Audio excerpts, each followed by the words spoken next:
ఇప్పుడు కౌంట్ కూడా చూద్దాము. Mercury 13th year, 14th, 15th, 16th, 17th ఇయర్కి మాతృస్థానం వెకేట్ చేస్తున్నాడు. ఎవరు? చక్రస్వామి అయినటువంటి మెర్క్యూరీ.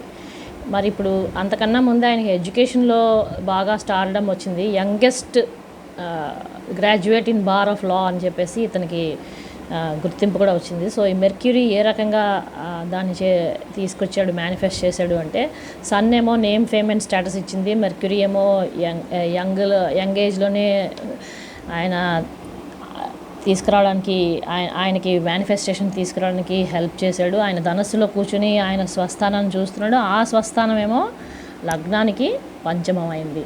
సో ఆయన ఎడ్యుకేషను, రాహు ఏమో ట్రైన్ కనెక్ట్ అయ్యాడు కాబట్టి 5th హౌస్కి. రాహు ఫారెన్లో అతని తాలూకా కర్మ తీసుకొని వెళ్ళాడు ఆయన్ని. ఆ విధంగా శని రాహువులు అతనికి ట్రైన్ ఇచ్చారు 5th హౌస్కి. అండ్ మెర్క్యూరీ ఆస్పెక్టింగ్ డైరెక్ట్గా ఆ స్వక్షేత్రాన్ని ఆస్పెక్ట్ చేస్తున్నాడు. దానివల్ల అతనికి ఎడ్యుకేషన్లోని ఉన్నత స్థానం, నేమ్, ఫేమ్ అండ్ స్టేటస్ కూడా అతనికి దక్కింది.